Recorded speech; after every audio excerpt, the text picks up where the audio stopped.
Hello everybody, welcome back to another video. Today we are solving another LeetCode easy problem, which is best time to buy and sell stock. Okay, well, let's read the question.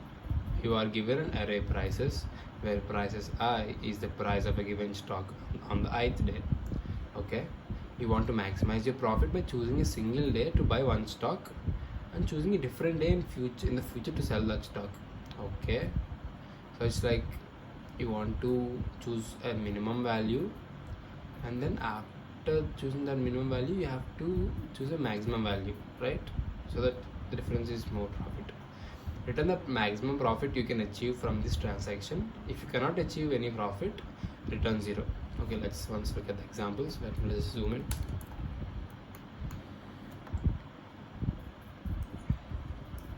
Input price is 7, 1, 5, 3, 6, 4. Output is 5. Let's see, buy on day 2, price 1, sell on day 5, price 6, profit is equal to 6 minus 1 is equal to 5. Note that buying on day 2 and selling on day 1 is not allowed because you must buy before you sell. Okay, understand that. Next, prices 76431. Okay, price output is 0. In this case, no transactions are done on the max profit.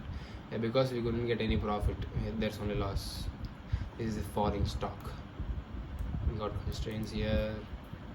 Don't know what to do with them, but yep, just showing them. Okay, like I think what we have to do is first find the minimum of the array, and then after the index of the minimum array, we have to minimum element of the array. We have to find the maximum element and the remaining rest of the array. Here also we first find the minimum, and then we try to find the maximum after that, which is not there, so we get the output 0. Okay, for that first we have to find the minimum, and to find minimum we have we can sort the array. Sorting is again some bullshit, man. I don't want to sort the array, but we have to find the minimum. To find the minimum, yeah, we can use a variable. Like last time for the second problem or something, we used a infinity variable, right, to find the max minimum. Actually don't need to use the infinity. You can just use the first element also. Okay, before I showed you how to use the infinity, here let me just show you just by using the first element also we can do the same. Suppose let minimum min stock. Okay, I'd like to name them now, not like yesterday and before. In stock is equal to, let's take prices, prices 0. Okay, now we are trying to find the minimum now, minimum value of the array for I in prices. We actually don't need to check the first element also, because the first one is already here. If you just leave it to prices, and then I will go, it will start, right? So it will take the value 7, and as we have 7, we don't need to compare them. So let's start after the first element, which is like this. If I is less than, of course, I is less than minimum stock, change that minimum stock to I. As you know, for suppose 7, we start with 1 here. I is 1 less than 7, which is what the first element of the prices is. 1 is less than 7, of course 1 is less than 7, so the minimum stock will be converted into 1. And again the for loop runs. This time I will be 5 and 1 is less than 5. 5 is less than 1, no it's not, so it won't run. So like that, and we get the minimum sorted, minimum element.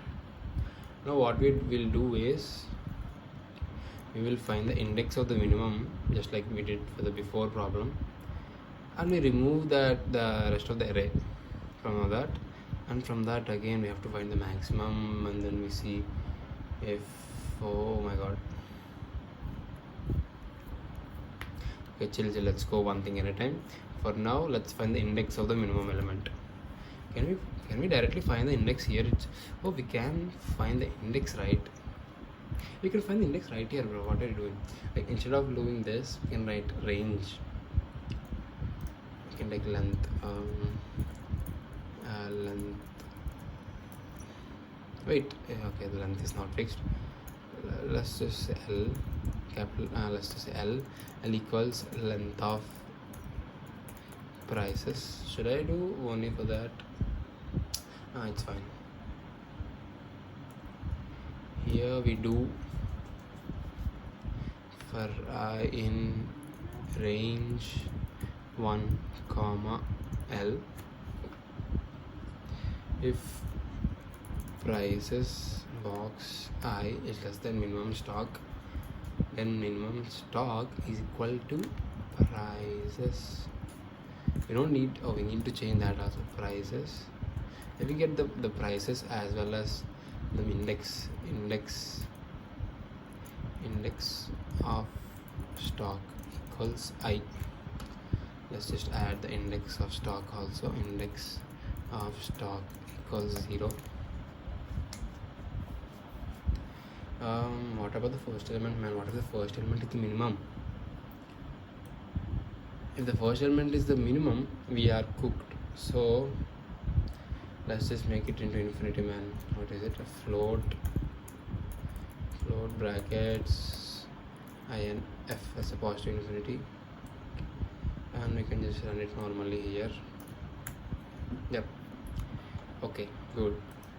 Now we'll get both the index as well as the minimum stock value also. Let's print both, so we'll know what we're actually doing. Minimums. Wait, what did I? Not I, bro. Index of stock and minimum stock. Let's run it. As you can see, we got the index, which is 1, as well as the minimum stock. Good. And for here also we got the index, which is 4. Yeah, 0, 1, 2, 3, 4, and also the minimum. Okay.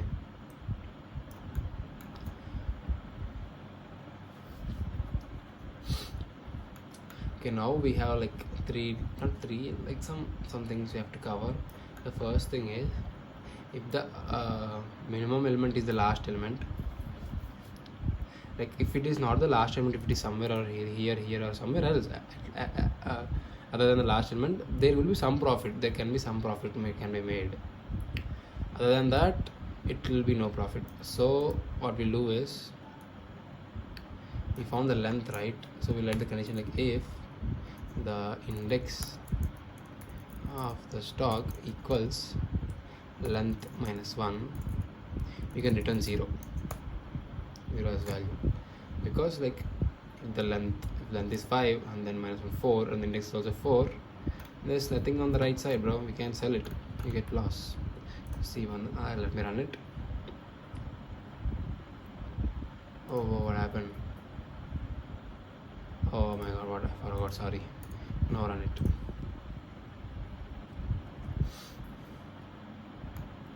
Yeah, as you can see, we got the output 0 because there was nothing on the right side. Okay. Else we will do, no need to write else because it's a function, right? Once this is returned, we don't need to care. And if this function is not, this next condition is not true, obviously this will go to the next condition, next line, because Python is an interpreter. Duh. We have to find the maximum of the remaining elements. Damn. For that, let me take max stock equals same float of we'll take negative infinity here. For that, simply write minus n, that's all. Then for I in, you don't need to like run it all, right? We should not run it everything. Simply the length will be decreased by the amount of index, right? Minus 1. Range L minus index of stock. Okay, I don't like this. Let's just write directly prices just for here, because we just want to find the maximum. You don't need the index of the maximum, we just need to find the maximum. let's write as minimum stock, maximum stock, prices box, and then we will start after the index stock, which is index. Okay, I don't like this name. I've started to not like this name. +1, boom. Okay, oh sorry. Okay, for that what we will do is running if I is greater than max stock, replace it, max stock equals I. If it is equals, it is fine. Okay, now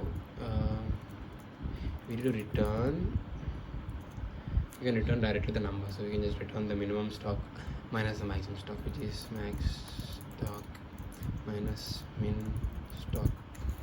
And it's not that fancy looking, but it's fine. It gets the job done. It's fancy to me, at least. Let's see. Yep, it works. It works just fine. Let me just submit this for now. See if we have any edge cases to worry about. And boom, we have an edge case to worry about. Wait, what? What? Did I read the question wrong? What is going on? Expected is 2. Oh my god. Oh my god, bro. What the hell? Damn. My mind was just blown right now. We could make a profit here. But because we were stuck on with the 1, we actually didn't make profit. Oh my god, that's a loss for the businessman. Oof. That's a problem actually. But how am I supposed to find the... Wait, let me chill. I thought it was just an easy problem, which it should be. It's an easy problem.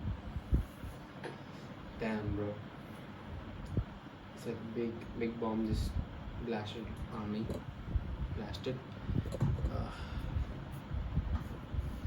I gotta sit back. I gotta sit back and think, like what? Let me just pause this video for a while.